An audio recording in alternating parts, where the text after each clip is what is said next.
حضرت ابو ہریرہ فرماتے ہیں رضی اللہ تعالیٰ عنہ کہ بھوک کی شدت سے میری کمر دوری ہو گئی، تو میں ڈرا کہ کوئی مجھے نقصان نہ ہو، تو مسجد نبوی کے ایسے گوشے پہ بیٹھ گیا جہاں لوگوں کا گزر ہوتا تھا۔ میرا خیال یہ تھا کہ کوئی شخص مجھے دیکھے گا اور دیکھ کر کے پہچان جائے گا کہ مسئلہ کیا ہے، لیکن جو بھی گزرتا سلام کر کے چلا جاتا، شاید اسے جلدی ہوتی، یا پھر ہستی پلکوں کے نیچے غم بھی پلتے ہیں، مگر کون دیکھتا ہے اتنی گہرائی میں۔ میں نے سوچا کہ ایک قدم اور آگے بڑھوں اور آنے والوں سے ہم کلام ہوں، جب میں ان سے بات کروں گا تو میرے لہجے سے وہ میری آواز کی شکستگی سے پہچان جائیں گے کہ میرا مسئلہ کیا ہے۔ تو کہتے ہیں حضرت عمر رضی اللہ تعالیٰ عنہ آئے، میں ان سے کوئی مسئلہ شرعیہ دریافت کیا، لیکن شاید انہیں بھی جلدی تھی، انہوں نے مسئلہ بتایا اور آگے بڑھ گئے۔ میں پریشان تھا کہ حضرت سیدنا صدیق اکبر رضی اللہ تعالیٰ عنہ آئے۔ میں نے ان سے بھی قرآنی آیت کے بارے میں سوال کیا، لیکن وہ بھی جلدی میں تھے اور انہوں نے بس آیت بتائی اور آگے گزر گئے۔ تو فرماتے ہیں کہ میں ایک عجیب کیفیت میں مبتلا بیٹھا تھا کہ ایک جانب سے روشنی اٹھی اور دل و قلب و نگاہ کا مرشد اولین آ گیا۔ تو کہتے ہیں حضور آ گئے، تو چونکہ میری عادت بنی ہوئی تھی کہ میں ہر آنے والے سے مسئلہ ہی پوچھ رہا تھا، تو میں نے حضور سے بھی مسئلہ پوچھ لیا۔ تو حضور نے میری جانب دیکھا اور پھر زیر لب مسکراتے ہوئے بولے، ابو ہریرہ بھوک لگی ہوئی ہے؟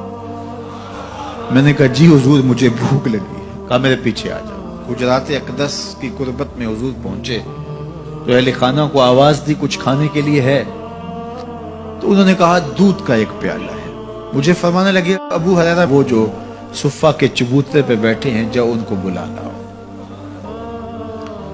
کہتے ہیں دودھ کا ایک پیالہ، اور مجھے تسکین ہوئی تھی لیکن 70 آدمی بیٹھے تھے وہاں۔ خیر حکم تھا، میں بلا لایا، میرے ہاتھ میں دودھ کا پیالہ دیا، کہا ابو ہریرہ دائیں سے شروع ہو جاؤ۔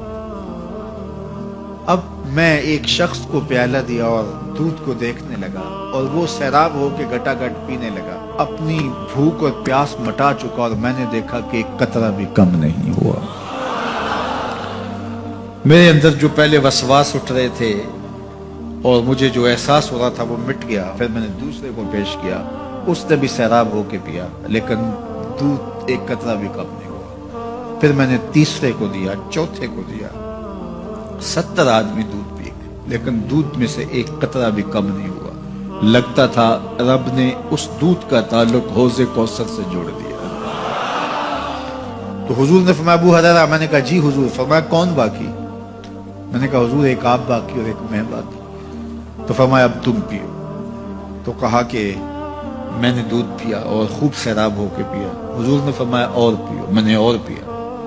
پھر فرمایا اور پیو۔ میں نے کہا مجھے قسم ہے اس ذات کی جس نے آپ کو حق کے ساتھ مبعوث کیا ہے، میرے میں ایک قطرے کی گنجائش بھی نہیں ہے۔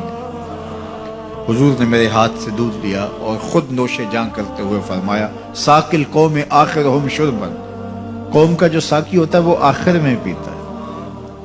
تو دودھ کا ایک پیالہ 72 لوگوں کے لیے کافی ہو گیا۔ یہ صحیح حدیث کے اندر حضور کا معجزہ موجود ہے، آپ نے بارہا علماء سے سنا۔ لیکن اس تربیتی عمل سے بھی کبھی غافل نہ ہونا کہ 2 جہاں کا سردار ہے اور 71 آدمیوں کا جوٹا نوش جان کر رہا ہے۔ آج جب دولت پھیل رہی ہے، لوگوں کے پاس وسائل زیادہ ہوتے چلے جا رہے ہیں، تو ان کو ایک دوسرے سے گھن آنا شروع ہوتی ہے، برتن الگ ہوتے چلے جاتے ہیں۔ اسی زمانے میں تمام افراد ایک ہی برتن میں بیٹھ کے کھاتے تھے۔ پہلے یہ ہوتا تھا ایک گلی میں 2 امیر رہتے تھے، 4 غریب رہتے تھے، 2-3 مخیر حضرات اور جو ہے وہ کچھ متوسط لوگ رہتے تھے، اور ایک چھوٹا سا کنبہ اور قبیلہ ہوتا تھا، اور وہ ایک دوسرے کی ضرورتوں کا خیال رکھتے تھے۔ پیسے زیادہ آ گئے تو اب امیروں کو اس گلی سے گھن آنے لگی، تو وہ وہاں سے نقل مکانی کر گئے، انہیں وہاں رہنا اچھا نہیں لگتا۔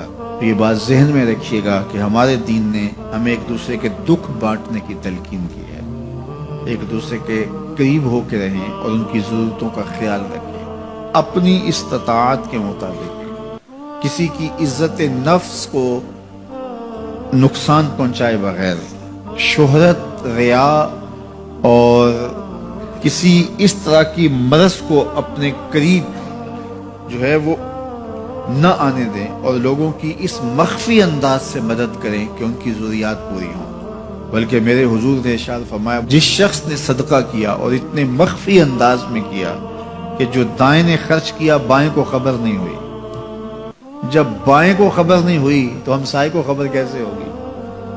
لیکن یہاں تو 7 اخباروں میں خبر چھپتی ہے کہ فلاں صاحب نے فلاں غریب کی بیٹی کی شادی کی ہے۔